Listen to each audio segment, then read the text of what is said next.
Hey everyone, and welcome to another day of my farming adventures.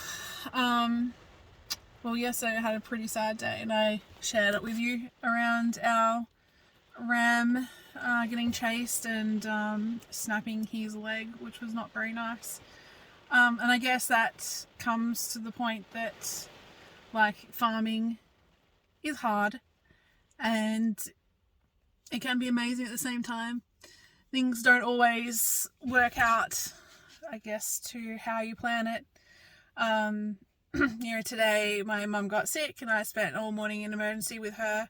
Thankfully, it was just not thankfully, but it was a chest infection and she's now home. It's going to take a little bit, but, put spanner in the works. And then to add to it, we've, when cows eat grass and sheep eat grass, it takes nutrients out of the earth, which means you need to replenish it. And from our hilly countries, we have no choice but to get, aeroplane spreaded. So, a couple of years back, the plane driver passed away in an unfortunate accident, which we were then fortunate enough to have someone take over that part of work, I guess, in our area.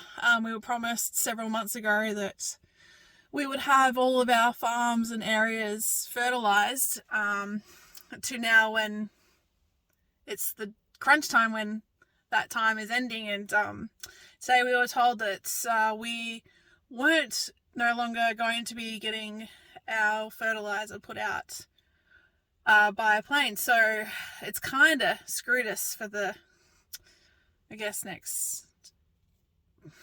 for a little bit anyway. Next 6 months, they're still going to try and see if they can put it out. We've tried contacting now helicopter companies to see whether we can do something about it, but it's not easy. It's honestly not easy sometimes. So, we're going to have to make do. No fertilizer now for 2 years on the soils. We're going to have to make do with, we've got 5 ton of urea coming out. It's now wet, it's muddy, we've got steep hills. It's not going to be easy, getting it out by a tractor. And it's only going to have to be in certain areas, because it's like this in some places. And even going on the motorbike, sometimes you sort of shitting yourself going, yeah, I've still got to go back up this or back down this.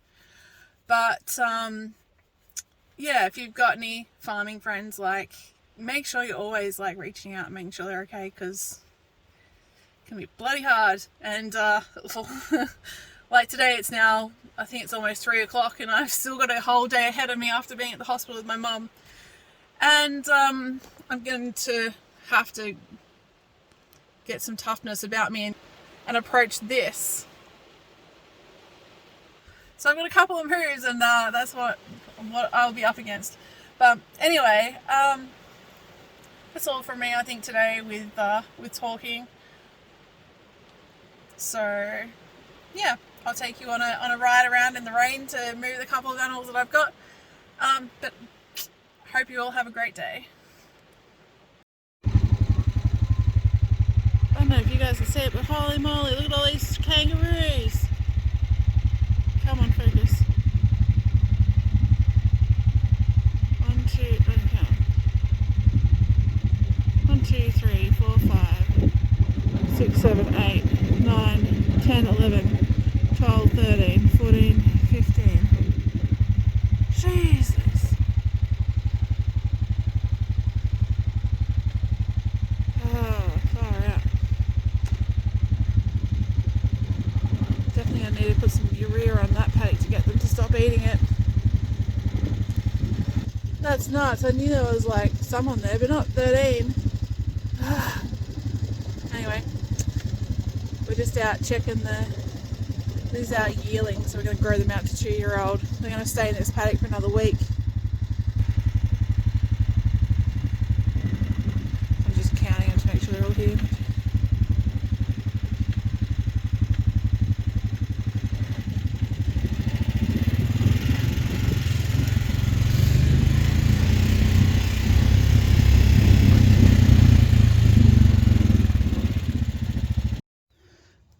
finished putting up the temporary fencing.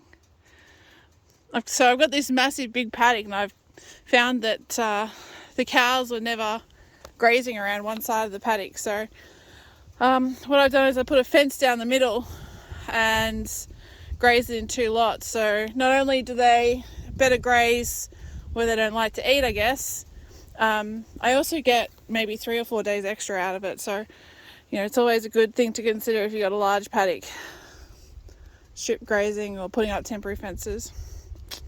Yeah. Ooh, look at that cute little wallaby. See how close I get to it.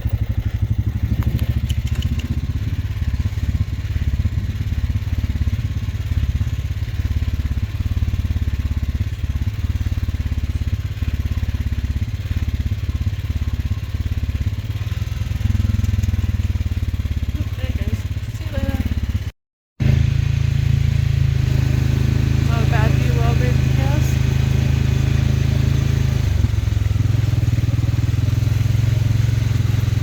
Oh god, don't run. I'm gonna make a mess down there. I'll leave them wander down quietly.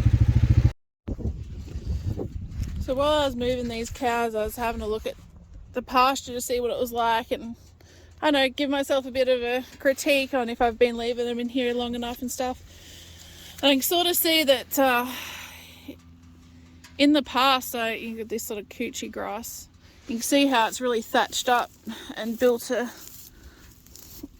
really big base. So the cows will only eat it up to where that sort of thatchy stuff sort of starts. So realistically, I should have left them here, like, not last time, probably the time before, another day or 2. So they're just gonna have to slowly eat it down. Like, the only way to get rid of that kind of thatch is to either slash the paddock or slowly force the cows to eat it. So, like, and you can see, like, I've let them in the paddock long enough this time round. Like these clumps, I guess you call them. It's where they urine and do their business. You can see that they're kind of got a rounded form to them. So if they're in here for too long, they'd be very box-like, because they'd eat all the way up to where they urined almost, and then even worse, you wouldn't have any of these clumps. It'd just eat the whole lot off. But you can see, like, in between in between the clumps, it's that sort of 4 centimetre height. Got a lot of clover in here as well, which is good. But yeah, I think next time round we might go an extra day, depending on how well it grows over the next 30 plus days. Oh, you gotta be kidding me. Now I gotta sit on that. Great.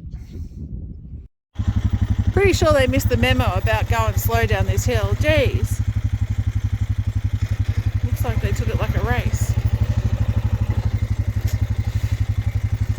Oh well, another job.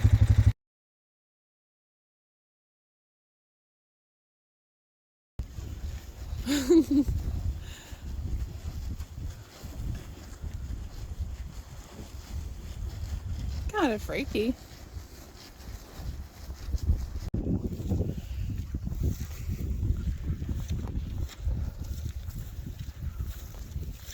Well, I almost made it. Last move of the day. That's me calling it a night, guys. Moved the last lot in the dark, but we got it done. Like, subscribe, comment, ask questions, support me, give me love. Anyway, thanks for watching. Oh yeah, this rain could definitely stop so I could drive home.